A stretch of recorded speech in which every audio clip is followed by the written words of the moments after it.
Buenos días. Vamos a continuar con nuestra sesión 2 de gestión de activos. En esta sesión vamos a ver el módulo de toma de decisiones con visión de gestión de activos. Para este módulo lo he dividido en tres partes: ciclo de vida del activo, diferencia entre inversión y costo y caso de negocio. Vamos a hacer un primer repaso sobre el ciclo de vida del activo. Recuerden que el ciclo de vida del activo son todo el conjunto de etapas por las cuales pasa el activo en su organización, que arranca desde la concepción del activo o de que se pide el activo hasta la baja del activo o eliminación. En esta gráfica vemos que el ciclo de vida del activo comprende una serie de costos. Aquí están graficados más o menos cómo es el comportamiento de esos costos en la medida que el tiempo va evolucionando. Por ejemplo, aquí vemos que los costos operativos, los costos de operación, incrementan al inicio y terminan bajando a lo largo de su vida operativa, y después al final comienza a incrementarse levemente. Y después llega un costo de desincorporación. Este costo de desincorporación es un costo que muchas veces se omite cuando se hace un caso de negocio eh, de, en gestión de activos, el costo de desincorporación de los activos, donde a veces este costo puede ser muy importante. Para activos que manejan residuos químicos, materiales peligrosos, este costo comienza a ser importante y es relevante en el caso de negocio. Bueno, bien, ahora sí vamos a entrar al contenido duro del tema de toma de decisiones. Para este contenido de toma de decisiones vamos a ver dos conceptos que son importantes, además del concepto de activo. Vamos a ver el concepto de inversión y el concepto de gasto.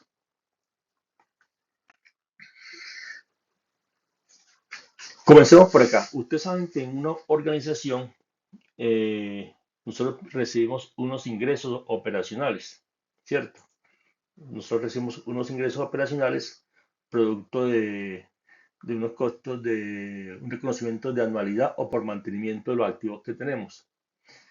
Con esos ingresos que tenemos, nosotros tenemos que cubrir los ingresos operativos, a todos nuestros gastos de operación que tenemos en la organización. Estos ingresos operacionales en el negocio de transmisión y distribución en muchos activos terminan siendo regulatorios, ¿cierto? En muchos de nuestros activos de transmisión y distribución hay algunos costos que son productos de negociaciones con clientes, como costos de conexión de infraestructura, pero la gran parte en otros países termina siendo regulatorio. Y estos ingresos operacionales que son regulatorios lo define el regulador para que se puedan cubrir los costos operacionales y la inversión de los activos. De estos ingresos menos los egresos nos queda lo que es el EBITDA. ¿Ese EBITDA para qué es? Para cubrir impuestos, dividendos, reposición de activos, el servicio de la deuda y tener aquí un capital de trabajo que es aquel que nos permite seguir trabajando en la organización. Con este EBITDA, cuando pagamos los intereses, la depreciación, la amortización y los impuestos en las empresas, nos queda lo que se llama la utilidad operativa después de impuestos. Listo, esto es lo que nos queda como la parte operativa después de haber cargado toda la parte, digamos, fiscal que tenemos en las empresas. Ahora, por otro lado, en este tema tenemos el costo de los activos que tenemos en las empresas. Ese costo de los activos, ¿cuánto nos cuesta tener los activos? Está dado por dos relaciones. Uno, cuántos activos tenemos, y lo otro, lo que se conoce como costo de capital promedio de los activos. En inglés se dice WACC. Este WACC depende de dos variables. Uno, del dueño de los activos, ¿cierto? ¿Quiénes son los dueños de los activos en una organización? Muchas veces dicen que el dueño de los activos es el patrimonio. Y realmente el dueño de los activos en nuestras empresas son el patrimonio y el pasivo. Entre los dos conforman lo que son los activos. Entonces, el WACC es calculado de acuerdo a esta composición o esta relación que existe entre estos dos actores que más antes vamos a ver. Y por otro lado tenemos los activos, que son los activos propios, que están aquí en blanco, y el capital de trabajo. El capital de trabajo, como mencioné anteriormente, consiste en qué?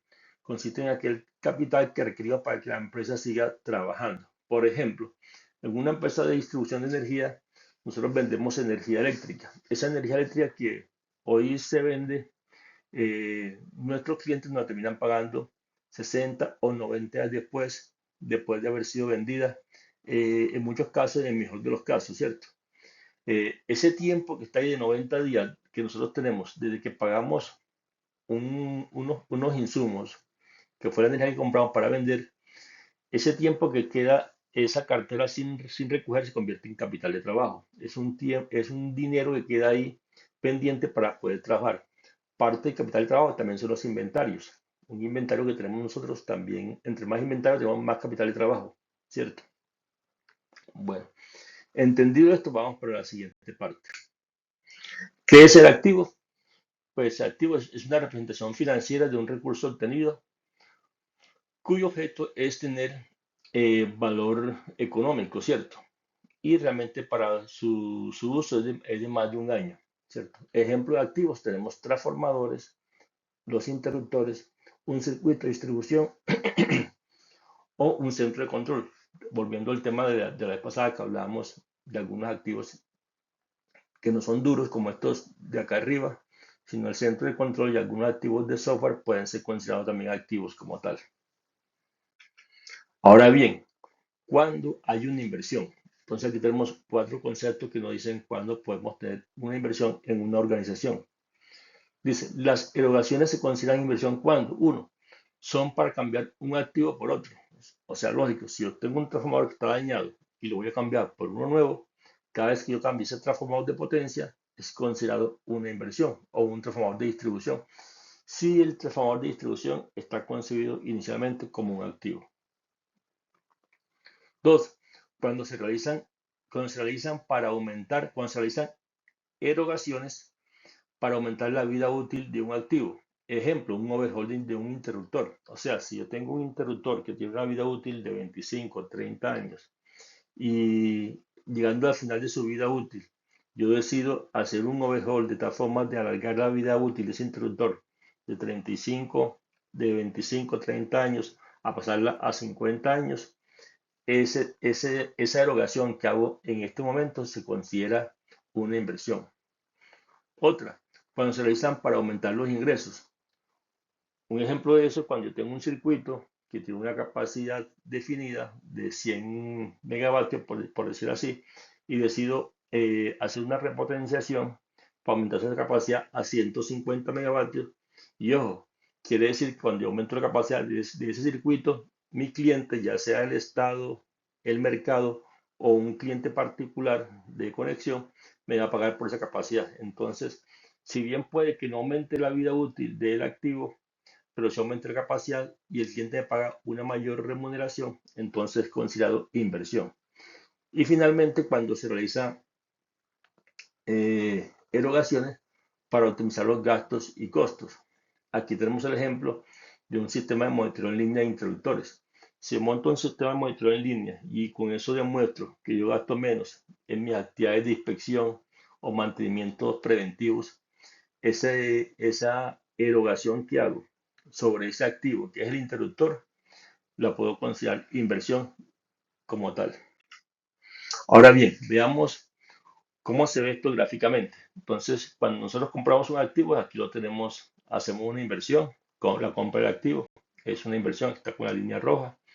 De ese activo yo espero tener unos ingresos, que son las flechas que tenemos hacia arriba. Esos ingresos pueden ser, uno, por AOM, que es la línea azul, las flechas azules, o ingresos por anualidades, ¿cierto?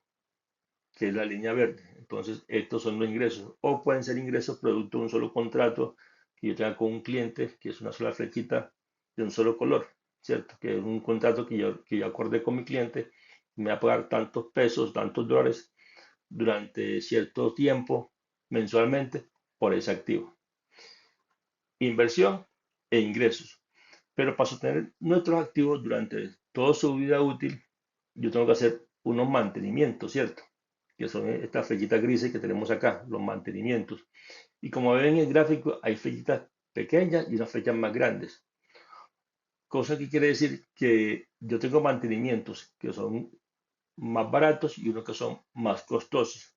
El hecho de que un mantenimiento sea más costoso no quiere decir que sea una inversión, es un mantenimiento. Porque todos están hechos para qué? Con el propósito de que el activo este que está aquí llegue a su vida útil estimada. O sea, si yo tengo aquí, compro un interruptor que me costó cierta cantidad de dólares y hago estos mantenimientos menores y mayores, esos mantenimientos menores y mayores son todos considerados costos de mantenimiento porque con ellos yo voy a llegar al interruptor a su vida útil estimada, que puede ser 30 años, ¿cierto? Eso es importante tenerlo en cuenta porque después no podemos estar diciendo que este mantenimiento, porque es más costoso, se puede considerar como inversión. Porque todos estos que están aquí, estos mantenimientos, su propósito es mantener la vida útil inicial que se compró de este interruptor. O sea, cuando yo compré este interruptor, lo compré para que durara 30 años haciéndole estos mantenimientos que son considerados como tal costo de mantenimiento. ¿Cómo es la representación gráfica cuando aumentan los ingresos? Vemos el caso base, igual una inversión, unos costos de mantenimiento, unos ingresos de OM, una anualidad. Pero si yo tengo aquí un aumento de ingresos producto de una situación, una negociación que hice con mis activos, yo cuando hago una inversión logro un aumento de ingresos, hago una erogación y aumento los ingresos, esta erogación que hice aquí adicional que tengo con fecha en rojo es considerada también inversión. Ese es el caso de que una erogación es considerada ingresos. Veamos la siguiente.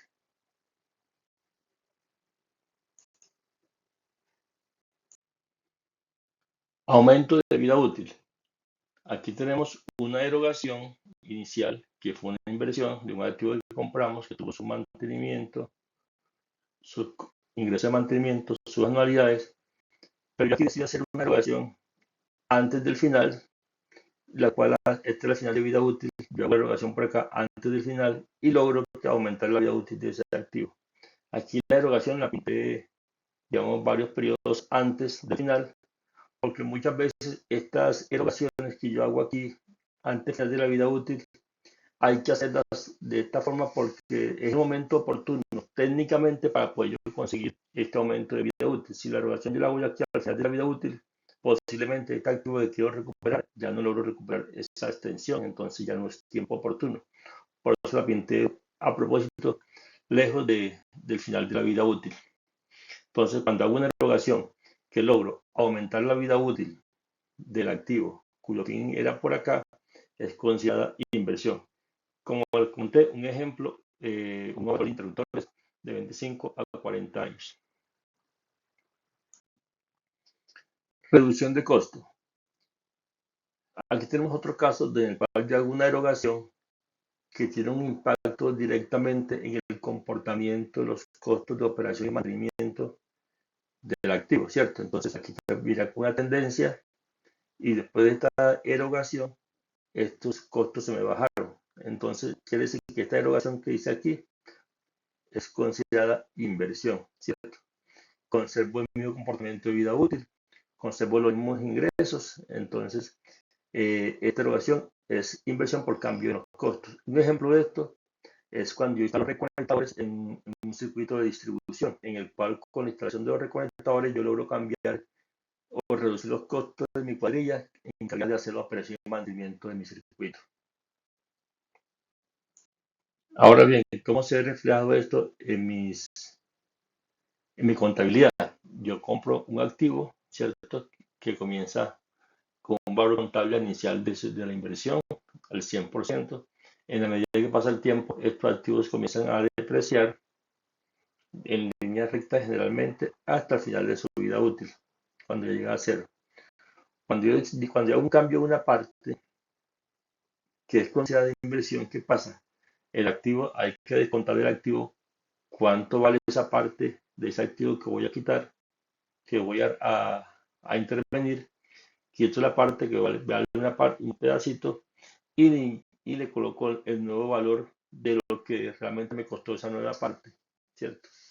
Aquí este valor aparentemente llega casi que al 100%, no necesariamente, pero esa parte hace que yo logre, digamos, aumentar la vida útil de mi activo. Entonces, en este caso, tengo un cambio de partes que es considerado inversión porque me aumentó la vida útil del activo. Ese es un caso. Ahora bien, cuando yo agrego una parte, aquí tenemos el activo, se venía depreciando, no cambio, sino que le agrego otra parte del activo. Esa parte que le agregué es considerada inversión si la parte logra aumentar la vida útil del activo. Inicialmente estaba por aquí, ahora le aumenté la vida útil hasta acá. O me aumenta los ingresos, puede que no aumente la vida útil, se deprecia igual. Entonces yo agrego una parte y si aumenta los ingresos, esto que hice acá es considerado inversión. Este caso que está aquí es muy común cuando yo hago repotenciaciones en contratos donde yo tengo, digamos, con clientes que tienen un fin de contrato. Entonces, la mejora que yo haga, pues todas terminan al finalizar el contrato. Entonces, esto solamente es válido cuando yo tengo mayores ingresos por esta área que le dice a ese activo.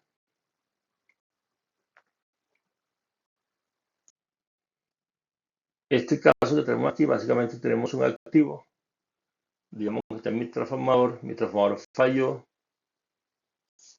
se cambió, se dañó mi trafo, yo tengo que quitarlo, toda esta parte tengo que llevarla a cero, el valor del activo, descargar la contabilidad y cargar el nuevo activo completamente y otra vez comienza a depreciarse el nuevo activo.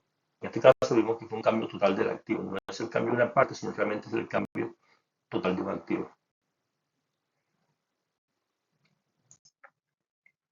Ahora bien, ¿qué es un gasto costo? Son las erogaciones dadas para el mantenimiento tradicional y operación de los activos y áreas de soporte al negocio. El hecho que un activo demande costes de mantenimiento elevados, sobre todo para activos que tienen un tiempo de operación largo, no necesariamente son inversiones.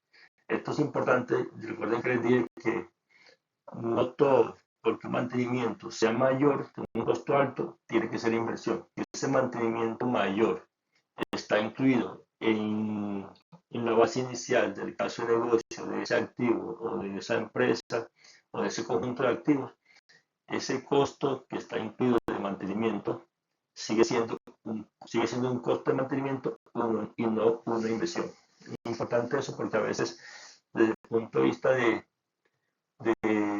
las áreas de mantenimiento hacen el esfuerzo para que esas mayores erogaciones que se hacen en el área sean consideradas como inversiones para verlas contablemente mejor como una eficiencia en el proceso de mantenimiento. Y realmente es un engaño a la empresa que finalmente termina la empresa costando más plata de lo que le está ahorrando realmente por ese cambio de mantenimiento a inversión. Más adelante vamos a ver ese efecto. ¿Por qué? Bueno, vamos a entrar al tema del caso de negocio. El caso de negocio, vamos a ver estos elementos a considerar, variables a evaluar, qué es un caso de negocio, algunos conceptos de matemática financiera, métodos de evaluación financiera, costo de capital o el WACC y el flujo de caja libre. Y vamos a ver unos casos prácticos de un modelo, que este modelo lo desarrollé yo en mi maestría y lo vine aplicando en varias, tanto en ISA como en EPM, como profesional.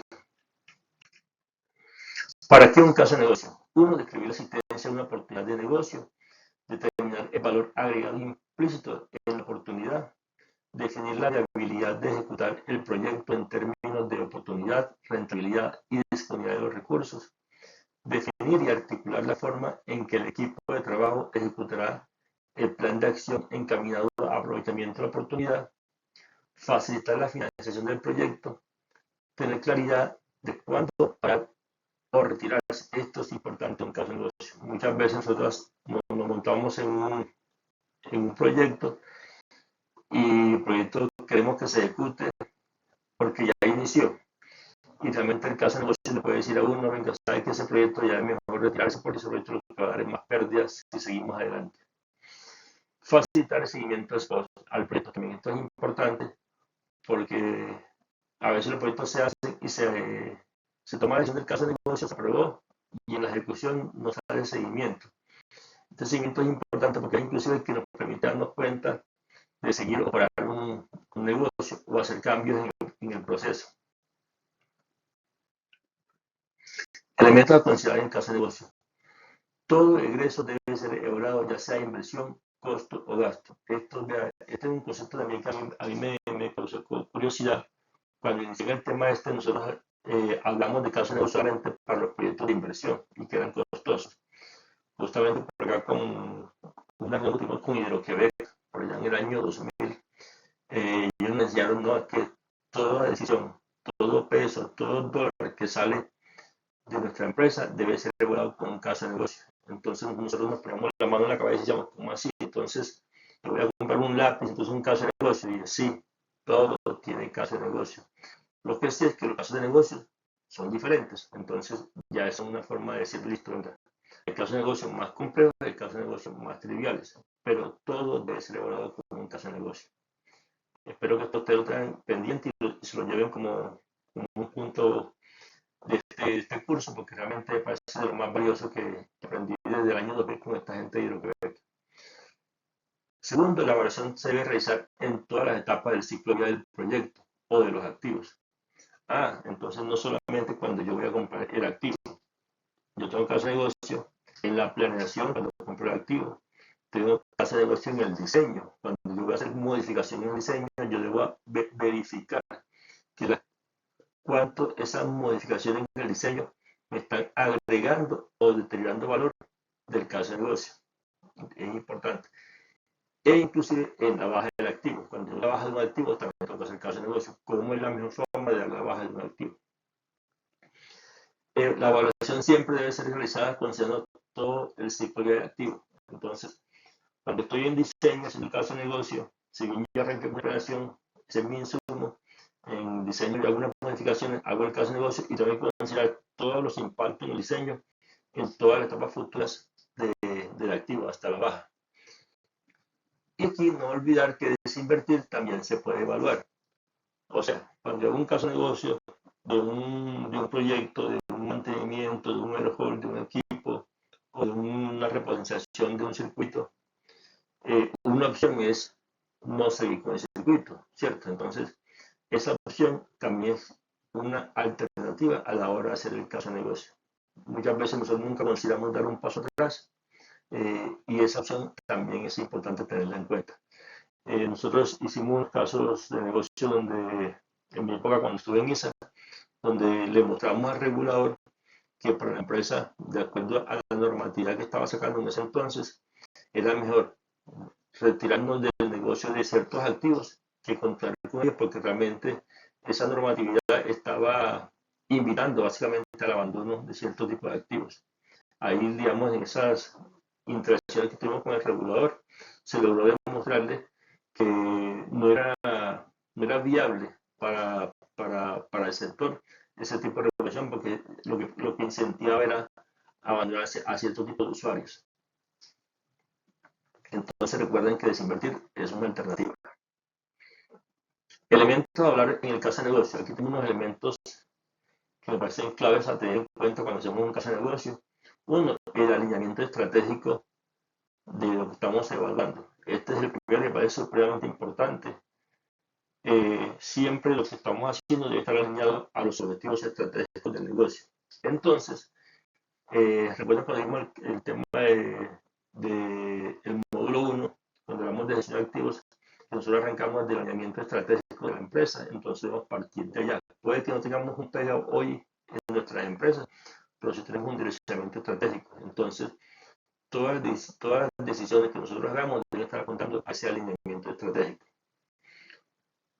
Otro tema importante es el tema sociopolítico y macroeconómico.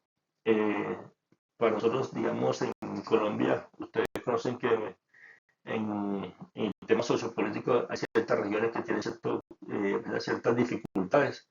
Entonces, ese tipo de dificultades hacen que nuestras decisiones que hagamos sobre los activos en esas regiones tengamos que considerar. Por ejemplo, es importante saber si yo puedo ir a hacer mantenimiento o es difícil hacer mantenimiento con condiciones sociopolíticas. Eso me impacta muy fuerte a la hora de yo decidir qué tipo de activos debo tener en cuenta en esa región para yo, digamos, alinear mi estrategia de mantenimiento. El cumplimiento legal, esto es supremamente obvio, o sea, debemos cumplir todas las normatividades que tenemos en nuestros países. Es supremamente importante que debemos tener en cuenta en todos los casos de negocio. El tema social y ambiental. El, nosotros hemos tenido activos en los cuales hemos hecho circuitos y ya tenemos que estar monitoreando el tema de, sobre todo en tema de distribución y también en transmisión. Estamos monitoreando cómo se mueven las poblaciones alrededor de las servidumbres, porque con el tiempo las poblaciones terminan construyendo muy cerca de la servidumbre y se lo terminan metiendo en la servidumbre. Y eso hace que tengamos nosotros dificultades a la hora de hacer mantenimiento e inclusive a través reubicación de activos por estas situaciones. El mercado, clientes, proveedores y competencia. Esto es obvio en un caso de negocio, cómo se mueve este tema de mercado. La alternativa técnica, esto es lo que quizás nosotros más conocemos. Nosotros como ingenieros electricistas o técnicos tenemos muy claro el tema de la ingeniería. El tema de la operación, ubicación y diseño también es importante. Aquí es un tema también clave a la hora de optimizar mis activos. El tema organizacional, cómo son mis procesos, qué estructura tengo yo de la empresa y cómo es mi personal para hacer mi caso de negocio. Esto es importante si yo decido hacer el contrato con personal propio o tercerizado, ¿cierto? ¿Qué estructura tengo yo y cómo funcionan los procesos para poder mantener ese activo como tal? El impacto en la imagen corporativa de las alternativas que estoy evaluando. Y finalmente, el análisis financiero, donde quizás muchas veces todas estas variables que vimos anteriormente las convertimos en pesos y hacemos un flujo de caja libre y lo traemos a valor presente ese ejercicio financiero. Clasificación en costos, riesgo y desempeño y oportunidades. Entonces, recuerden, ¿costo qué es? Costo son todas las erogaciones fijas. Ejemplo, costo de personal de la operación del centro de control, el costo de mantenimiento planeado, ya sea menor o mayor, el costo de personal administrativo. Todo esto son costos en un caso de negocio. Son ejemplos, ¿cierto? Riesgo. ¿Y qué tenemos como riesgo? Riesgo es todo aquello que sucede que no es deseable para la operación. Entonces tenemos costo de mantenimiento correctivos. O sea, esto no estaba planeado, entonces los mantenimientos correctivos hacen parte del riesgo. Penalizaciones por incumplimientos, reducciones de ingresos, todo esto hace parte del mundo de los riesgos y otras variables más. Entonces, aquí es importante tener claro el concepto de riesgos a la hora de nosotros de clasificar, hacer nuestro caso de negocio. El desempeño son los ingresos ya sean por operación más de los activos, ya sea por anualidades o por mantenimiento, ¿cierto? Eso es parte de los ingresos. Y oportunidades son ingresos o reducción de costos extraordinarios debido a oportunidades capturadas. Entonces, lo que le he contado en caso de distribución, muchas veces tenemos ingresos cuando alquilamos nuestra infraestructura de distribución o de transmisión para otros negocios que pueden ser útiles. Ahí tenemos un ingreso asociado a nuestros activos. Entonces, esta es una forma de clasificar todo el caso de negocio con estas variables que nos las piden muchos gestión de activos. Nos las pide explícita. Esto antes se hacía en los casos de negocios financieros. Lo que hace uno ahora es pues, clasificar qué es costo, qué es riesgo, qué es desempeño y qué es oportunidad. Vamos a ver un poco de matemática financiera y vamos a comenzar con el valor del dinero en el tiempo. Entonces, ¿qué tenemos aquí? ¿Por qué el dinero tiene valor en el tiempo? Uno, la inflación, ¿cierto? En la medida que tenemos inflación en nuestros países aquí en Latinoamérica, siempre hemos tenido no sufrimos de inflación, sino inflación. Siempre nuestro dinero, a medida que pasa el tiempo, va perdiendo valor, porque cada día, cada año que pasa, con lo que compramos en el 2010, ya no lo compramos en el 2020 y ya no lo compramos en el 2025. Eso en la generalidad. Hay cosas que sí salen del estándar, pero en la generalidad el dinero va perdiendo el tiempo y las cosas se van volviendo, entre comillas, más caras. Entonces, primer concepto por el cual el dinero tiene valor en el tiempo es la inflación. Segundo concepto, la oportunidad de inversión. O sea, si yo tengo 100 pesos hoy, yo puedo ponerlo a trabajar en un negocio que me dé plata, ¿cierto? Entonces, ya en sí, por ello de tener yo 100 pesos, 100 dólares hoy, y lo pueda poner a producir, eso me da, eso hace que ese dinero tenga valor en el tiempo. O sea, ese dinero en 5 meses me puede producir cierta ganancia. Y lo otro es que si yo cojo ese dinero y se lo presto a otro para que me entregue en 1 año, 2 años o 5 años, hay otra variable que es el riesgo de pago, ¿cierto? Entonces, lo que yo preste hoy puede que en 5 años a la persona que le presté yo, ese dinero no está. Entonces, ese riesgo de pago también hace que mi dinero recoja valor en el tiempo, ¿cierto? Entonces, por eso el dinero hay que cuidarlo y en el tiempo tiene valor. Ahora, ¿qué es la equivalencia? Equivalencia son dos valores diferentes ubicados en diferentes momentos del tiempo. Pueden ser para un inversionista particular indiferentes. O sea, que si yo tengo 100 pesos hoy o 100 dólares hoy, para mí es equivalente tener 100 dólares hoy a tener 150 dólares en 5 años. Entonces, esa relación dice, bueno, esos dos es igual. 100 dólares hoy y 150 dólares en 5 años, eso es igual. Entonces, son dos valores que son equivalentes. Eso está asociado con el tema de valor del dinero en el tiempo, ¿cierto? Y la tasa de interés es la cifra que hace equivalente esos dos valores, ubicados en diferentes momentos del tiempo. Entonces, 100 dólares hoy a 150 dólares en 5 años, uno puede saber que hay una relación entre esos dos valores que es la tasa de interés, la que hace equivalente esos dos valores. Ahora comencemos a hablar de interés. Comencemos con el más sencillo de todos, que es el interés simple. Para el interés simple vamos a hacer este ejemplo. Yo tengo un préstamo de 100 unidades a un periodo de 3 meses a un interés simple de 1% mensual. Esa es nuestra tasa de interés simple, 1% mensual. Entonces vemos aquí la tablita. En el mes 1 tengo un saldo inicial de 100.000 unidades, pago el 1% de 100.000, son 1.000 unidades, saldo final 101.000 unidades, ¿cierto? Ya debo 101.000. En el periodo 2, yo arranco con 101.000 unidades, que es el saldo este. El interés causado es el 1% mensual de 100.000, son las mismas 1.000 unidades. Entonces, el saldo final del mes 2 son 102.000. Y finalmente, en el mes 3 tengo 102.000 unidades, que es el final del periodo 2. Le sumo los intereses causados del periodo 3, que es el 1%, que son las mismas 1.000 unidades. Entonces, al final tengo 103.000 unidades en saldo final. Entonces, el pago final del interés simple, ¿cuánto va a ser? Los 100.000 pesos que tengo acá inicialmente, más 3 veces, tuvieron 3 meses, 3 veces el 1% por el valor prestado de los 100.000. Eso me da 103.000 unidades, ¿cierto? Entonces, esto es el interés simple. Vemos que es muy sencillo. Todos los intereses son iguales mes a mes. Se calculan con base en el valor de préstamo. Pasamos al interés compuesto. En interés compuesto vamos a seguir con el mismo ejemplo.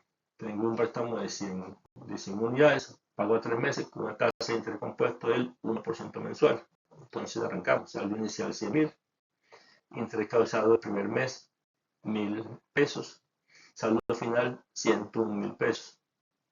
Este saldo final es un saldo inicial que tenemos por acá, 101.000 pesos, y calculo los intereses del segundo mes. A diferencia del anterior, aquí la tasa de interés se calcula sobre el saldo inicial del mes. Entonces, el saldo inicial del mes son 101.000, no 100.000, 101.000. Entonces, el 1% de 101.000 son 1.010 pesos. Y eso me da un saldo final de 102.010 pesos para el segundo mes. Este saldo final es el saldo inicial del mes 3, 102.010 pesos. Calculo el 1% de este saldo inicial para el periodo 3, que sería el 1%, 102.010 pesos, es 1.020 pesos, para un total de 103.030 pesos. Entonces, el pago final, como está dado por la ecuación, está dado a 100.000 pesos por 1 más la tasa, que es el 1% elevado al cubo. Eso me da 103.030 pesos. Esta formulita es diferente y es lo más común que tenemos en tasa de interés. Esto es con lo que generalmente se trabaja, con interés compuesto, donde los intereses se capitalizan, se vuelven capital, ¿cierto? Este fue el capital inicial, pero con el interés compuesto los intereses se convierten siempre en capital, ¿cierto? A diferencia de interés simple, que los intereses no se convierten en capital. En matemáticas financieras, ¿cómo se ve esto?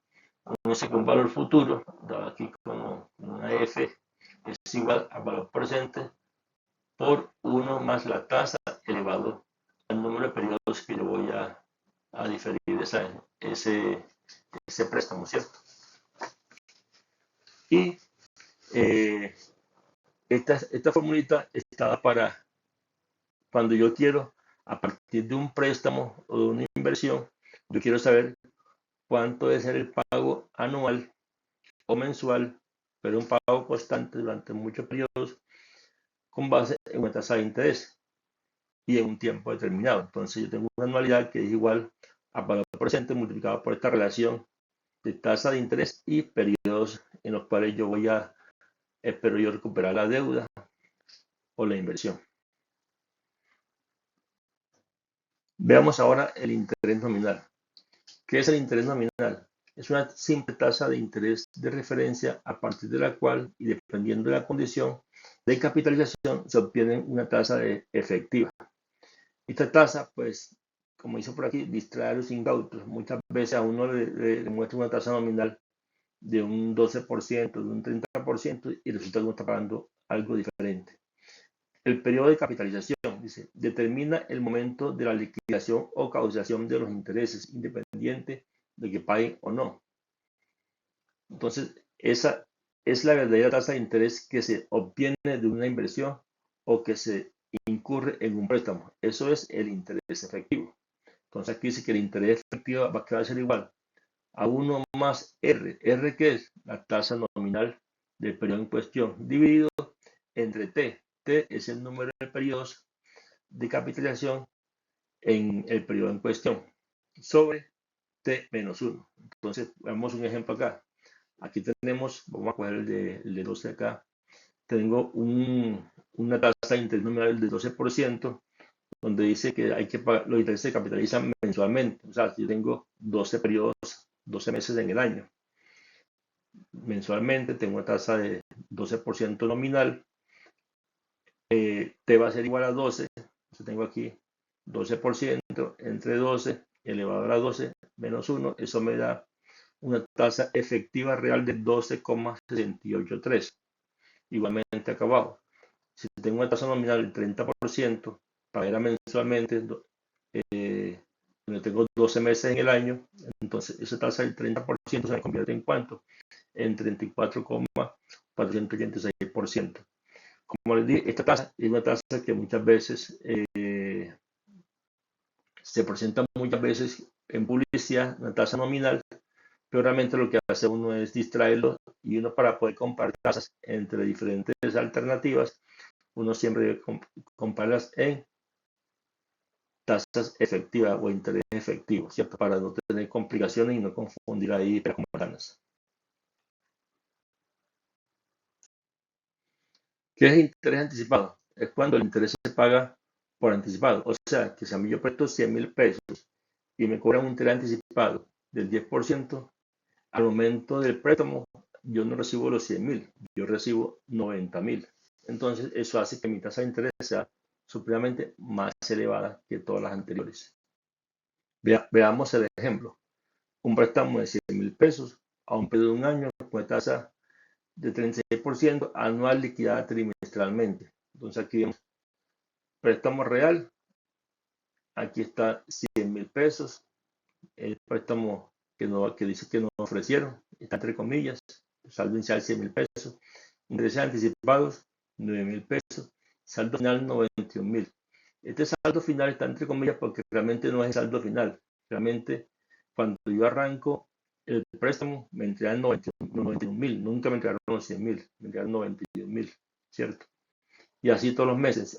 En el mes 2 ya debo 100.000 pesos porque me cobraron los intereses y termino con 92.000 y así termino todos mis 4 periodos de, de este ejercicio del año. Entonces aquí tengo un préstamo real de 92.000. El interés efectivo, ¿cuánto va a ser? Va a ser 9.000 que estoy pagando a cada intereses mensuales entre 91.000, que es lo que realmente yo estoy recibiendo. Eso me da 9,8801 trimestral. Ahora, el interés efectivo, como les dije, que esta es la tasa con la cual siempre yo debo compararme, va a ser igual a 1 más el interés trimestral, que es 9,81 elevado a la n. ¿Cuántos periodos hay en el año? ¿Cuántos trimestres? Hay 4. Eso me da 45,82% anual. Entonces vemos que una tasa del 36% anual liquidado trimestralmente con interés anticipado se convierte en 45% anual. Entonces aquí vemos que es peligroso todas estas tasas de intereses que tienen un nombre diferente a interés efectivo. Entonces recuerden, siempre debemos comparar todo con interés efectivo. Ahora veamos el costo efectivo después de impuestos. Cuando nosotros hacemos un préstamo, aquí vamos a hacer un ejemplo, yo presto 200.000 pesos a una tasa del 30% nominal pagadero mes vencido. Entonces, vamos a ver qué hacemos. Presto 300.000 pesos, intereses, pago 30% de 200.000, son 60.000. Utilidad antes de impuestos, 240.000, ¿cierto? Yo aquí arranco con una utilidad de 300.000 y le descuento los intereses. Eso me da utilidad antes de impuestos de 240.000. Le descuento los impuestos, en este caso 35%. ¿35% de qué? De la utilidad antes de impuestos. Eso me da 84.000 pesos. Y me da una utilidad de 356.000. Esto cuando yo me apalanco con deuda. Ahora, ¿qué pasa si yo en vez de apalancarme con deuda, yo decido hacer eso con capital propio? No incurre en un préstamo. Resulta que aquí la utilidad antes de impuestos son 300.000, no pago intereses porque no tengo préstamos, eso me da utilidad antes de impuestos 300.000, impuestos sobre la utilidad son 105.000, vean que estos 105.000 son mayores que lo que paga por acá, ¿cierto? En total me da utilidad neta de 195.000. Aquí lo que es importante es darse cuenta que yo pago menos impuestos en este caso que en el caso sin deuda. O sea, quiere decir que cuando yo pago intereses, realmente los intereses a mí me traen un beneficio y pago menos impuestos. Entonces, ese costo de efectivo de los intereses aquí va a ser igual al costo de la deuda, que es la I, multiplicado por 1 menos T, donde T es la tasa de impuestos que tengamos nosotros en nuestros países. Entonces, este es un beneficio que tenemos tributario por tener deuda. O sea que no toda la deuda es mala. Hay parte de la deuda que tenemos un beneficio porque los impuestos, eso hace que se nos aumenten los gastos. Y entonces vamos a pagar menos impuestos acá al gobierno. Esa es la parte positiva de los impuestos, de la deuda, perdón. Ahora bien, cuando hacemos este negocio tenemos diferentes métodos para evaluar. Hablamos de valor presente neto, de la TIR, de la TIR-M y relación beneficio-costo. Vamos a ver cada uno de ellos. Valor presente neto. El valor presente neto es el método más empleado para evaluar un proyecto de inversión. Se conoce también como flujo de caja descontado. Entonces, ¿qué hacemos en este valor presente neto?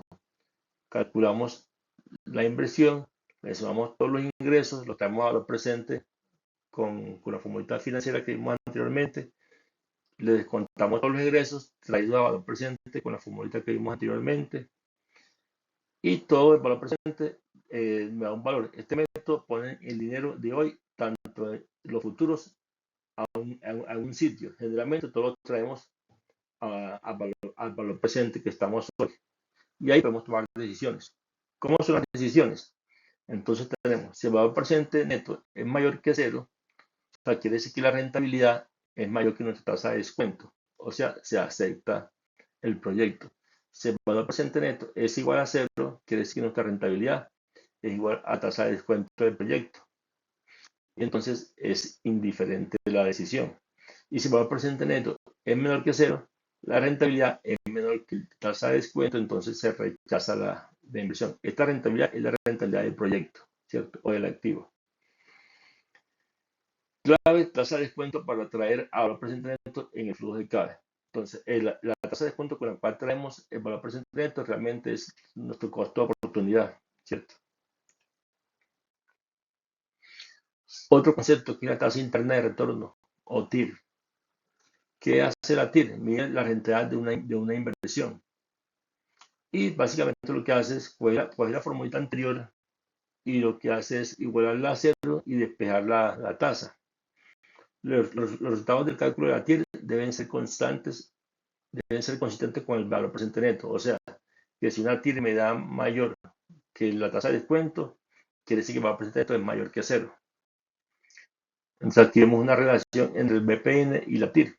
Entonces aquí, entre mayor tasa de descuento que tengamos un proyecto, el valor presente neto va a ser menor, ¿cierto? Siempre en la medida que aumenta la tasa de descuento, el valor presente neto de ese proyecto va a ser más bajito. Ahora vamos a ver otro concepto que es la tasa interna de retorno modificada, también conocida como tasa verdadera o TIR con reinversión. Aquí lo que pasa es que, como ustedes ven que un proyecto me genera unos flujos, ¿cierto? Esos flujos o ingresos que van entrando al proyecto no necesariamente se van a invertir en el mismo proyecto, porque realmente el proyecto no está demandando más recursos, el proyecto está demandando recursos definidos y ya después lo que ingrese al proyecto no quedan reinvertidos a la misma tasa del proyecto, quedan invertidos a otra tasa. Entonces, eso es lo que hace referencia aquí. Esa tasa de reinversión es lo que conseguimos como tasa R y es la verdadera tasa real de ese proyecto o de inversionista. Es la tasa que genera un capital donde una parte está invertido a la tasa del proyecto y otra parte del capital está invertido a la tasa R, donde tasa de reinversión o tasa de oportunidad de inversionista. Aquí vemos que si la tasa de inversionista es menor que la TIR va a ser mayor que la TIR-M, ¿cierto? Y si la tasa de inversionista es mayor que la TIR va a ser menor que la TIR-M, ¿cierto? Entonces aquí lo que realmente importa es esa tasa de reinversión. Si esta TIR es mayor que la TIR-M, esto es atractivo para todos. Si estamos en esta situación, esto sí no es nada atractivo para el inversionista. Entonces, la diferencia entre TIR y TIR-M, la TIR es propiedad del proyecto, la TIR-M no es exclusiva del proyecto. La TIR no depende del dueño del proyecto. La TIR mide la rentabilidad de los dineros que permanecen invertidos en el proyecto. No toma en cuenta lo que puede ocurrir con los dineros devueltos por el proyecto. O sea, cuando el proyecto recibe dinero, aquí parece que se reinvirtieran. Y esto es falso. En la TIR-M no es exclusiva del proyecto. Incluye un factor externo que es la tasa del inversionista. Mide la rentabilidad promedio ponderada entre los dineros que continúan invertidos en el proyecto y los dineros que van saliendo del mismo, los cuales deben ir quedando reinvertidos a la tasa del inversionista. Puede variar de un inversionista a otro. Ahora vamos al campo personal. Si yo tengo un dinero en un proyecto, ¿cierto? O al mundo de acciones, si yo tengo unas acciones que me rentan más que mi propio capital mi propia tasa de descuento, para mí sería atractivo siempre dejar mi dinero en esas acciones y no recuperar dividendos, ¿cierto? Que es el dinero que me devuelve a mí las acciones. Entonces, yo preferiría mejor, en ese sentido, mantener mi dinero en las acciones y no recuperar, no esperar dividendos, porque realmente es mejor que el dinero se siga rentando en el proyecto a que me lo entreguen a mí, ¿cierto? Porque el proyecto renta más que lo que tengo yo. Eso sí, obviamente, si la rentabilidad de las acciones es mayor que la rentabilidad que puedo tener por fuera en otro tipo de inversiones. Relación beneficio-costo. Esta es la metodología muy utilizada por la banca multilateral. Es muy sencillo. Es el valor presente neto de los ingresos sobre el valor presente de los egresos. Y cuando se acepta un proyecto cuando la relación beneficio-costo es mayor a 1. Cuando es indiferente, cuando la relación beneficio-costo es igual a 1. Y cuando se rechaza, cuando la relación beneficio-costo es menor que 1. Estas son las tres condiciones para las cuales se toman decisiones con la relación beneficio-costo. Aquí es importante en este tema de valor presente neto de ingresos y de egresos es tener claro qué son los ingresos y qué son los egresos. Hay muchos casos donde se hacen algunos artificios matemáticos y se netean, entre comillas, unas operaciones en un año y se presentan todos como ingresos positivos, lo cual hace que el valor presente de los ingresos sean positivos y los egresos comiencen a reducir.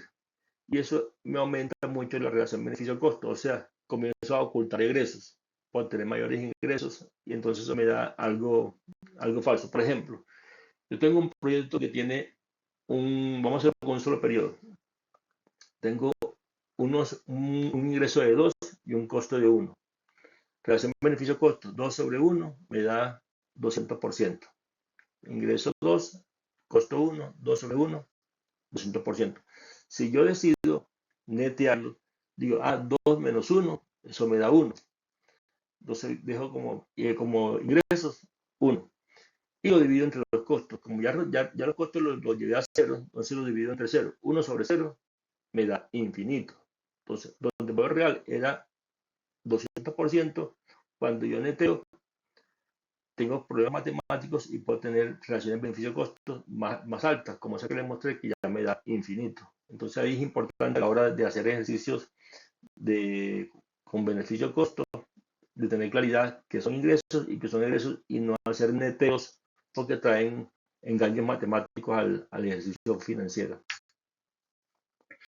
Vamos ahora a lo que es el costo capital, que se define como el costo de oportunidad financiero que a la empresa le cuesta su valor de sus activos, ¿cierto? Todo activo que tiene la empresa tiene un costo. Vamos a ver cómo nos calcula. El costo de capital debe entenderse en el contexto de los negocios o actividades que desarrolla la empresa. Cada negocio tiene su costo de capital diferente que refleja el riesgo asociado con su operación y su financiamiento. Por lo tanto, el costo de capital es la rentabilidad mínima que deben producir los activos.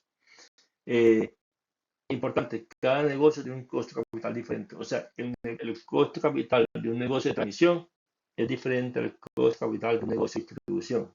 El costo de capital de una empresa de transmisión en Colombia es diferente al costo de capital de una empresa de transmisión en Uruguay, es diferente al costo de capital de una empresa de transmisión en Argentina. O sea, hay un factor también país ahí incluido. Ya sabemos, negocios diferentes, costos de capital diferentes. Contextos de países diferentes, costo de capital diferente. Y también hay otro tema que quiénes son los accionistas y también eso también cambia el costo de capital, lo vamos a ver más adelante.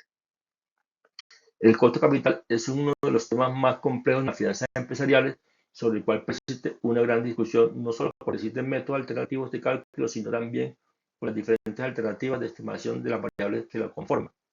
Entonces, el costo de capital es bastante complejo a la hora de calcularlo. Yo voy a compartirles en material de este mes 2 proyectos de resoluciones en Colombia donde se está definiendo el costo de capital tanto para el negocio de transmisión como para el negocio de distribución. Ya las tengo separadas ahí, se las voy a compartir para que ustedes vean un poquito la complejidad del tema de costo de capital.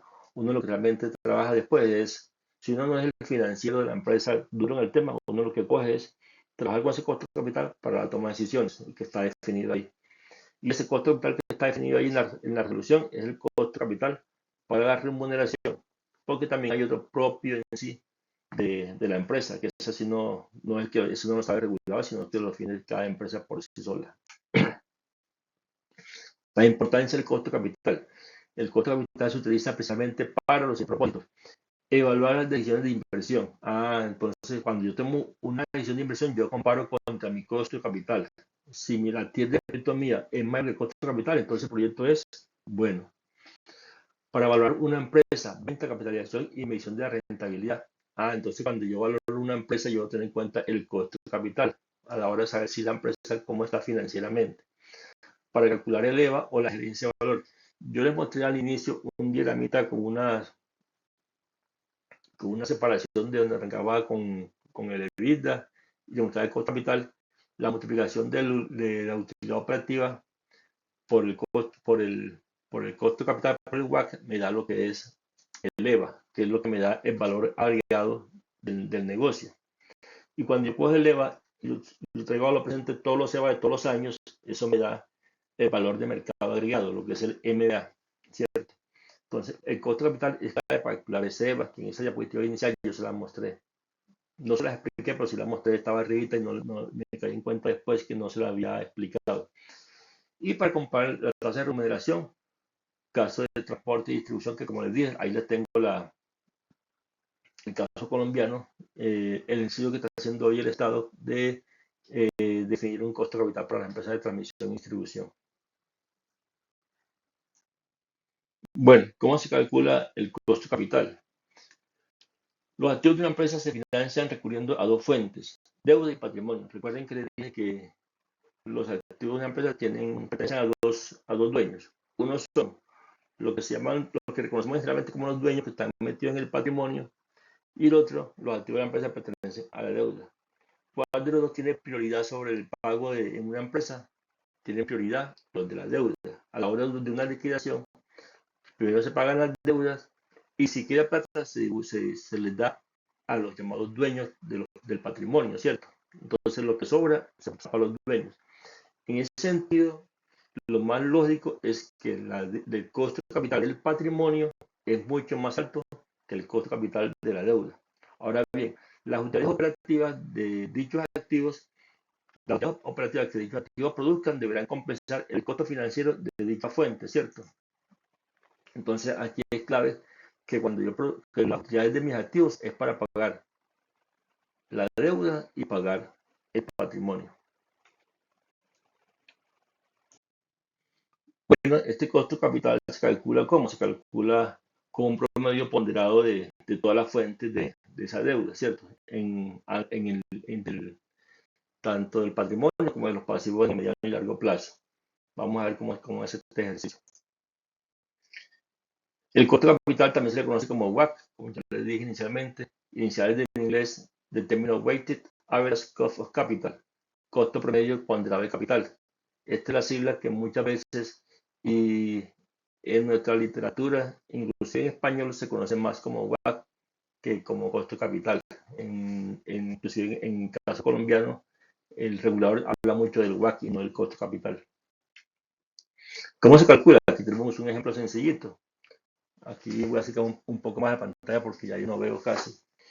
Aquí tenemos costo de la deuda después de impuestos. Nos dice que costo de la deuda después de impuestos es un 15%.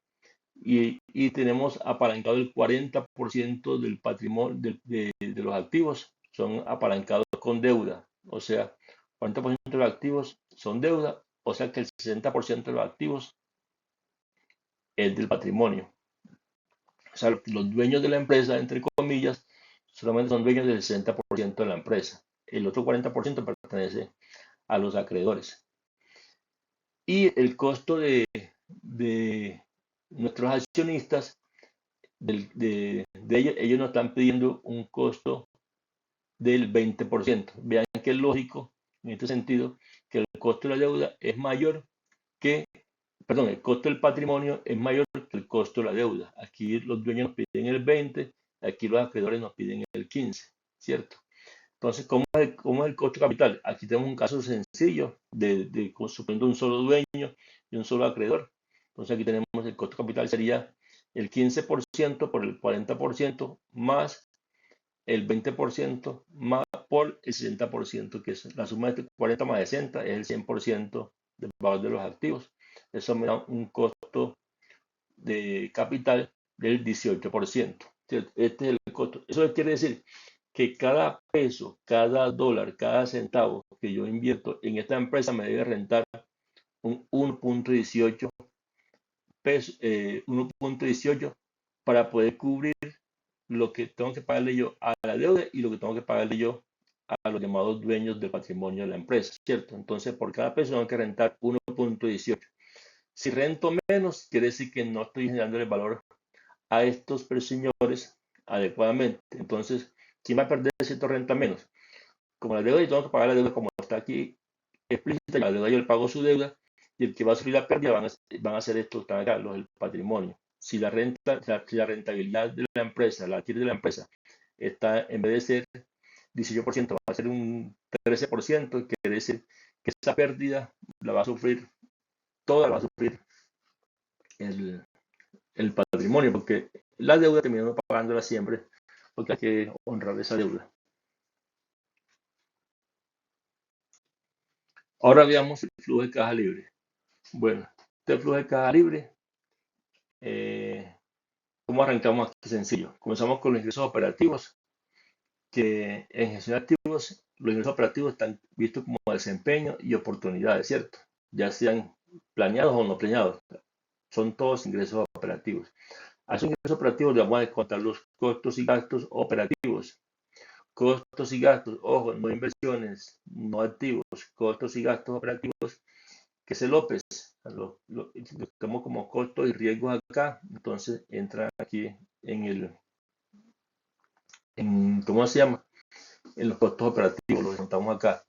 Los ingresos menos los costos me da el EBITDA, la ganancia antes de intereses, impuestos, depreciación y amortización.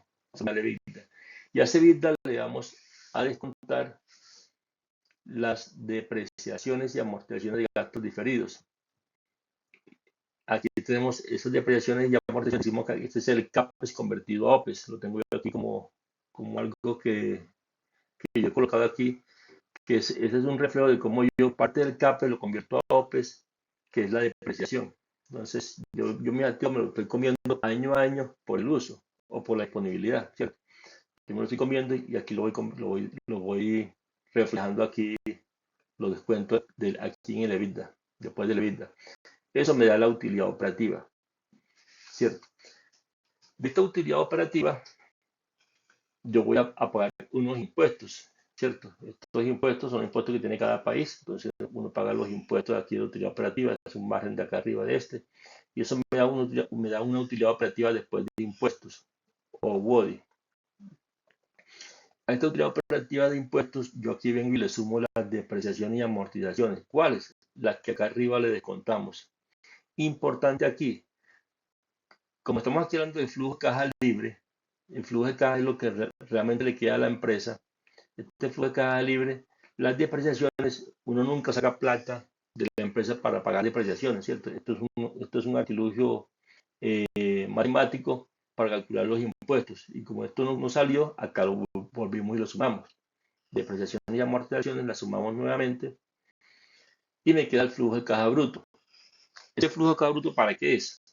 Uno, para invertir en capital de trabajo neto operativo. Recuerden que todo lo que yo requiero para que mi empresa siga trabajando, para yo seguir, digamos, sosteniendo, vendiendo energía, que yo compro energía hoy y el cliente me la paga 90 días después, porque el periodo de facturación y todo es así, sin contar que mi cliente se puede poner moroso después que le facture. Yo tengo un capital de trabajo ahí guardado porque son 90 días que yo vendo energía y la plata está en la calle todavía, está en manos del usuario, ¿cierto? Esa parte es capital de trabajo operativo y para eso yo tengo que tener guardado esa plática. Igualmente, si yo tengo mucho inventario en mi planta, en mis procesos ahí guardados, eso también se me convierte en capital de trabajo. Esto es peligroso porque si yo logro tener más capital de trabajo, quiere decir que yo tengo más dinero en la calle y eso no es nada sano. Lo interesante es que ese capital de trabajo sea lo más reducido posible. Por eso es muy bueno trabajar en optimizaciones de inventarios, ¿cierto? Para no tener capital de trabajo de una empresa y reducir mucho ese capital de trabajo y también recuperar en la medida que yo tenga más cercano mi periodo de venta, mi periodo de facturación más cercano, eso hace que mi capital de trabajo neto operativo sea menor. Es importante reducir ese tiempo ahí. Y también este flujo de caja bruto es para invertir en los activos fijos, ¿cierto? En nuevos CAPEX. Así, la medida que voy haciendo reposición de activos, invierto en nuevos CAPEX, ¿cierto?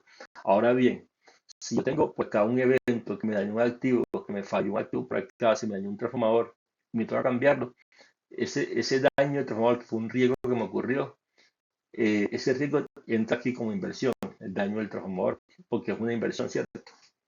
Entra aquí también como CAPEX. Y eso me queda el flujo de caja libre. Ese flujo de caja libre es el flujo de caja libre que le queda realmente disponible a la empresa. ¿Para qué? Para cubrir sus obligaciones. ¿Con quiénes? Con los dueños y con los acreedores, porque aquí no están los dueños ni los acreedores en este ejercicio, ¿cierto? Los intereses y todo ese cuento hay que ponerlo aquí para ese del flujo de caja libre. Esta es una forma de cómo coger este flujo de caja libre y hacerlo equivalente un poco con la filosofía de gestión de activos de costo riesgo de desempeño. Bien, quiero mostrar un poquito sobre un modelo computacional. Este modelo fue uno que trabajé yo con tesis de maestría y que lo he venido desarrollando y trabajando en diferentes oportunidades, haciéndole modificaciones y ajustes. Entonces, vamos a ver una justificación, una introducción, un elemento a considerar el modelo, confiabilidad, métodos, desarrollos y casos prácticos. Entonces, la justificación, porque un modelo permite simular la operación en el futuro a un costo bajo. O sea, yo puedo aquí simular sin necesidad de ver sufrir a la empresa con las decisiones, demostrándole si es bueno o malo hacer una decisión con casos reales. Evaluar ayuda a evaluar el impacto de las decisiones en el negocio, financiero, procesos regulados, a nivel de cliente y a nivel de productividad. Ayuda a definir estrategias de planes de diseño, compras, inventario, construcción, operación, mantenimiento y disposición final de activos. Ayuda a la definición y localización de inventarios y ayuda a realizar seguimiento y verificación de cumplimiento de metas establecidas en el futuro. Entonces, aquí con este modelo, inclusive yo tuve cuando terminé la tesis, gente de una empresa de transmisión de Latinoamérica, me iba a comprar el software justamente para hacer negociaciones y montarlo en ese país para definir estrategias de mantenimiento, igual que un fabricante de activos de transmisión. Estuvo muy interesado en apoyarse en modelos para hacer negociaciones con sus clientes de estrategias de mantenimiento y negociar tarifas de mantenimiento con los proveedores, con sus clientes más bien. Justificación, complejidad. O sea, el modelo me permite a mí que manejar el tema normativo, calidad de servicio, confiabilidad y disponibilidad, la demanda de los productos, precios de los productos o servicios, costos de producción, costos de administración, operación y mantenimiento. Me permite modelar el tema tributario de cada país, evaluación de alternativas de mantenimiento y fallas y envejecimiento de los activos. Me permite tener en cuenta las exigencias del accionista a nivel de rentabilidad, de liquidez y retención de clientes. Todo esto lo logro yo tener con el modelo. Entonces, ¿qué tenemos aquí? ¿Cómo partimos con este ejercicio? Uno, conocimiento del activo, ¿cierto? Hay que conocer muy bien el activo. Entonces, aquí con la base de datos de los activos se logra extraer información del comportamiento de los activos. Con la historia de la operación y el mantenimiento, se mira cómo se hace el comportamiento de los activos. Este es el técnico del equipo y los modos de falla y con la diferente estrategia de RCM que tengamos en las empresas, se puede modelar cómo se comporta el equipo. Y este es cómo se comporta el equipo en la operación y mantenimiento por la empresa. Diagnóstico de prueba y monitoreo, que nos permite ver la condición del equipo y conocimiento cualitativo de sus componentes. Con esto conocemos la función del equipo. Ya con todo el equipo ya bien conocido, con esta información y como una herramienta de soporte, aquí montamos el modelo del activo, montamos la estrategia de mantenimiento de la empresa, la estrategia de negocio y con ellos definimos qué podemos hacer con esos activos. Si podemos renovarlos, comprar repuestos, cambiar la estrategia de mantenimiento, en fin, un conjunto de alternativas que depende de lo que queramos buscar en la organización. ¿Qué consideraciones tiene el modelo? Remuneración real, marco normativo del sector eléctrico, consideraciones de racionamientos, eventos planeados, forzados, mantenimientos mayores, los modos de falla que se tengan considerados en el modelo de la empresa. ¿Para qué me sirve el modelo? Para tomar decisiones, para calcular como el cálculo de energía esperada no suministrada y otros indicadores de confiabilidad. Estima costos esperados de distribución con una distribución estadística, de administración, de operación y mantenimiento, ¿cierto? Me permite calcular el valor presente del flujo de caja libre de todos los activos. Determina la fecha óptima para una renovación o complementación o adquisición de repuestos. permite modelar diferentes estrategias de mantenimiento. O sea, si yo decido cambiar un mantenimiento por otro mantenimiento, modelarlo y ver cómo me va con esa estrategia. Ayuda a definir valores a seguridad de los activos. Entonces yo con esto puedo inclusive definir, en caso de una póliza, cuál es el riesgo que tengo yo con esos activos. En vez de negociar valores de mantenimiento e indicadores de gestión, de comprometerme con estrategia de mantenimiento con un proveedor, es decir, si usted me logra mantener esos activos por encima de este indicador de disponibilidad, yo le reconozco mejor de mantenimiento y definir esto mínimo como tal. Con esto podemos inclusive obtener con este modelo. Entonces aquí uno coge, por ejemplo, aquí tengo un caso de transformadores e interruptores. Aquí tengo el modelo de envejecimiento. Este modelo se hace con base en la historia de datos de la organización y la estrategia de mantenimiento de la organización. Se hace un modelo de envejecimiento donde tengo estado de deterioro, mantenimientos planeados y mantenimientos forzados de diferentes elementos y con diferentes modos de falla, diferentes partes. Eso me da una curva. Aquí tengo, por ejemplo, la curva de un autotrafo o la curva de un interruptor como tal, como es el comportamiento de ese activo. También aquí puedo modelar un cambio de, un, de, una, de una estrategia de operación de un equipo, si monto un cambiador de fase rápido, un transformador o no lo monto. Entonces, aquí tengo cómo opera la subestación, mantenimiento programado, mantenimiento no programado y falla terminal. Entonces, esta tasa se hace un modelo de esto con cambiador de fase y sin cambiador de fase. Y eso me da un comportamiento de cuánto puede ser la ganancia de energía esperada no suministrada sin cambiador de fase y con cambiador de fase y teniendo en cuenta la inversión del proyecto. Aquí tenemos, por ejemplo, ese mismo caso a nivel de energía esperada no suministrada, valor esperado de pérdida de carga, probabilidad esperada de pérdida de carga, frecuencia esperada de pérdida de carga, duración esperada de pérdida de carga y la confiabilidad del sistema, ¿cierto? Del cliente, cómo queda el cliente, con cambiador de fase, aquí lo vemos en la línea verde, y sin cambiador de fase, ¿cierto? Lo que está en el área aquí entre las dos curvas realmente es la ganancia que se tiene por la instalación de cambiador de fase, donde tenemos que en el peor de los escenarios la ganancia es grandísima y en el mejor de los escenarios que el transformador no falle, pues el cambiador de fase pues no tenga ninguna ganancia, ¿cierto? Pero vemos que en la gran mayoría de los casos, vea cómo se comporta de, de eficiente, tanto financiera como confiablemente, este ejercicio. Bueno, en este caso vamos a mostrar una solicitud que nos hizo el área de mantenimiento de comprar un stock mínimo de reactores de línea, ¿cierto? Reactores de línea de 40 megabar, 20 megabar y 28 megabar. De esta solicitud, cuando ya nosotros teníamos elaborado los modelos de comportamiento de los reactores de línea, lo hicimos mediante una cadena de Markov. Una vez hecho el modelo, comenzamos a hacer una simulación estocástica del comportamiento de todos los reactores de la empresa, simulaciones hechas por cada una de las familias, familia 28 megabar. En este caso voy a mostrar solamente el caso de 28 megabar, siendo que el requerimiento inicial fueron para 40 megabar, 20 megabar y 28 megabar. Del orden, aquí más o menos estaban pidiendo unos 10 reactores de línea de 28 megabar.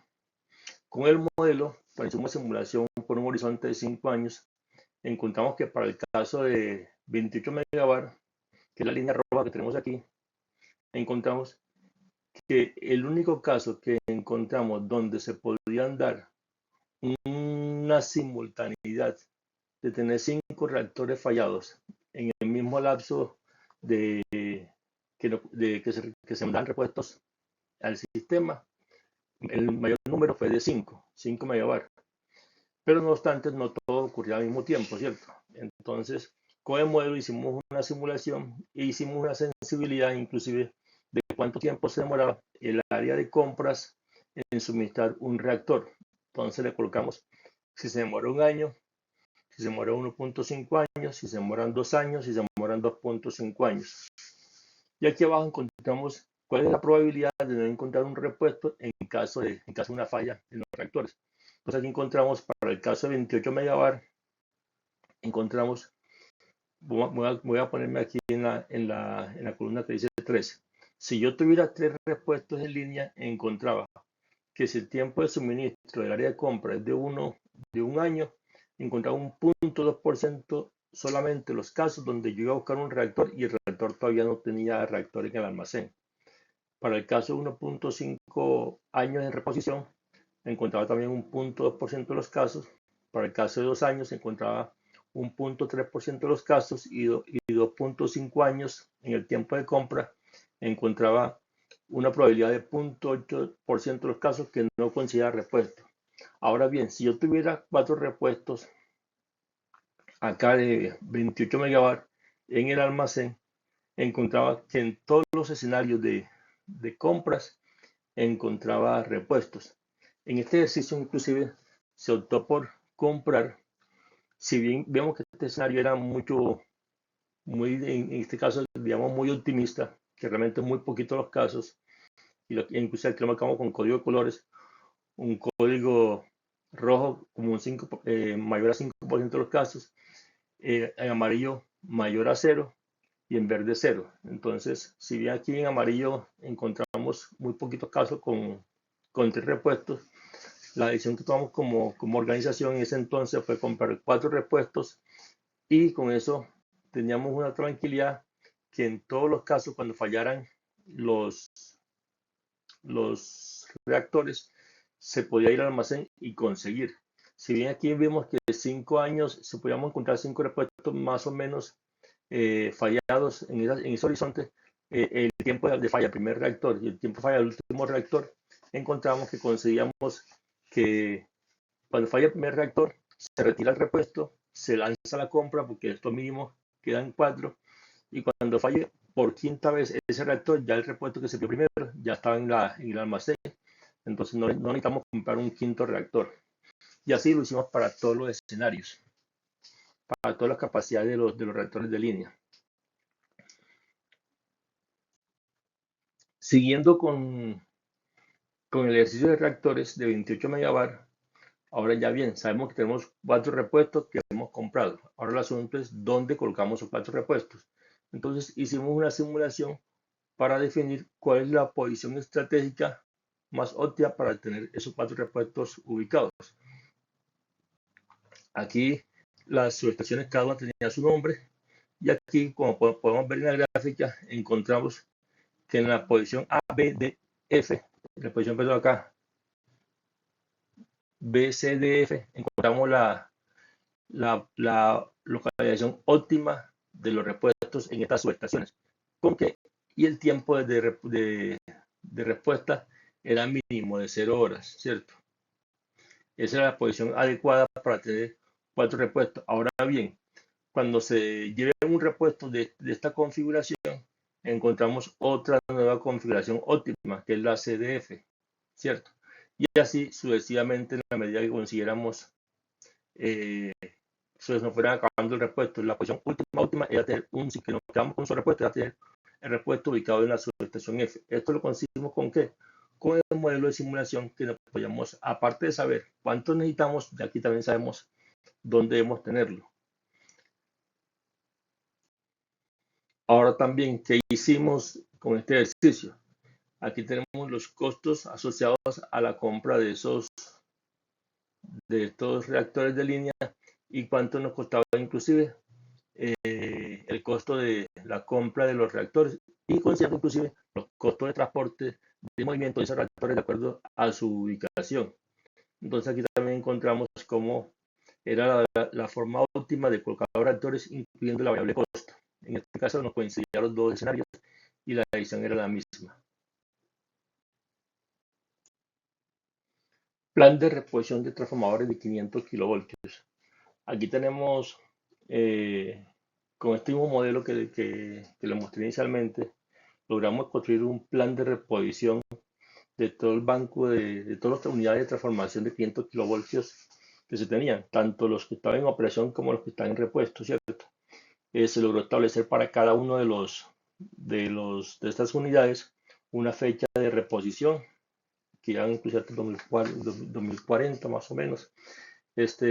Importante aquí, estas fechas son fechas de tipo indicativo, ¿cierto? Si bien son bastante soportadas con modelos matemáticos, es un plan que nos permite organizar a la empresa financieramente para afrontar este plan.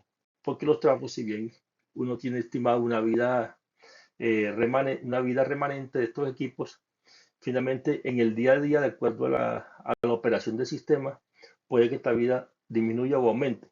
Pero si este plan nos permite como tener un horizonte claro financiero para estar preparado tanto financieramente e inclusive técnicamente. Este plan, estas son las cantidades de unidades, como les dije, por cada subestación que están aquí. Aquí tenemos ese plan como iba a ser por cada una de las subestaciones a nivel financiero. Aquí están cantidades, aquí está a nivel financiero. Y también encontramos aquí plan de reposición de los que están hoy en operación, ¿cierto? No obstante, teníamos que también definir qué repuestos necesitamos de transformadores para la operación. Si bien aquí tenemos unos repuestos ya definidos, la idea es bueno, cuál es nuestro nuevo stock mínimo de repuestos. Entonces aquí hicimos un análisis desde el punto de vista de riesgo sociopolítico, cómo es la situación sociopolítica en cada una de las subestaciones. Hicimos un análisis desde el punto de vista operativo, tanto en demanda máxima, demanda media y demanda mínima, cuál era el nivel de racionamiento que se podía obtener en estas subestaciones. Aquí encontramos que solamente en una sola subestación teníamos un racionamiento en demanda máxima, en las demás subestaciones no teníamos racionamiento. En el caso del tiempo en disponibilidad de meses, cuánto me demoro yo con repuesto en el sitio y con cambiador de fase, el tiempo que me demoro, con repuesto en el sitio y sin cambiador de fase, cuánto tiempo me demoro, estos tiempos están meses, y sin repuesto en sitio, cuánto tiempo me demoro en cada una de las instalaciones, ¿cierto? En este caso, ya tenemos un plan de reposición indicativo para cada una de las unidades, y aquí comenzamos a construir el inventario de equipos que necesitamos para definir el stock mínimo. Siguiendo con el plan, encontramos aquí para cada una de las subestaciones cuánto es la compensación que tendríamos que pagar por indisponibilidad, ¿cierto? Esto se da en pesos, y cuánto es la compensación por racionamiento. En este caso vemos que en todos los casos podemos pagar compensaciones independientemente de si tuviéramos repuesto o no repuesto, con cambiador de fase y sin cambiador de fase. Y finalmente vemos que por efecto de racionamiento no pagamos ninguna compensación. El peso total que tenemos que pagar para cada una de las subestaciones. La probabilidad de falla en las subestaciones, aquí tenemos indicado cuál es la probabilidad de falla para cada una de las subestaciones para atender la demanda, para la probabilidad de falla de los transformadores de potencia. Tenemos aquí dos subestaciones que están claramente identificadas, y también encontramos por aquí esa probabilidad de falla también, cómo se podría cambiar de un horizonte de 5 y 10 años, ¿cierto? Cómo se podría más o menos verse afectada una sensibilidad. Finalmente, aquí hacemos una, una matriz de priorización, donde damos un peso a cada variable, al racionamiento un 40%, a la falla un 30%, al conflicto un 20% y a la remuneración un 10%. Y de acuerdo a cada una de estas variables definimos una prioridad donde ubicar los transformadores como tal. Y aquí finalmente en este cuadrito vemos en un horizonte de 5 años cómo era el número de fallas que vamos a tener presentes de los transformadores de 150 MVA, en este caso, el trafo de 150 MVA, cómo es el comportamiento de la tasa de falla de su equipo. Aquí hablamos más o menos de 9 transformadores en un horizonte de 5 años. Como les dije, en un horizonte de 5 años no todos fallan al mismo tiempo, sino que van fallando en ese horizonte. Y aquí encontramos también, con el tiempo que les mostré inicialmente, como el caso de reactores, cuál sería el stock mínimo si duramos 1, 2 años o 3 años en la compra, y cómo sería el nivel de confiabilidad si tenemos 6, 7, 8, 9 repuestos en el almacén. Con esta estrategia de repuestos, básicamente respondemos a todo el objetivo estratégico que tiene la empresa desde el punto de vista de confiabilidad, de finanzas y de seguridad de las personas como tal en la organización. Por último, solamente me toca darle las gracias por acompañarme en este módulo. Espero que en la siguiente edición, que es presencial, podamos ver un caso de un plan de reposición de interruptores. Quiero compartir lo que es un caso que lo hice con varias dimensiones analizadas y ya voy a mostrarle un caso sencillito donde con unas preguntas básicas se puede hacer un caso de negocio de, de una toma de decisiones. Para mí este es uno de los factores primordiales de la gestión de activos. Toma decisiones con visión holística, una visión integral eh, para agregarle valor a nuestras organizaciones con decisiones, con datos y apuntando a los objetivos estratégicos del negocio. Muchas gracias.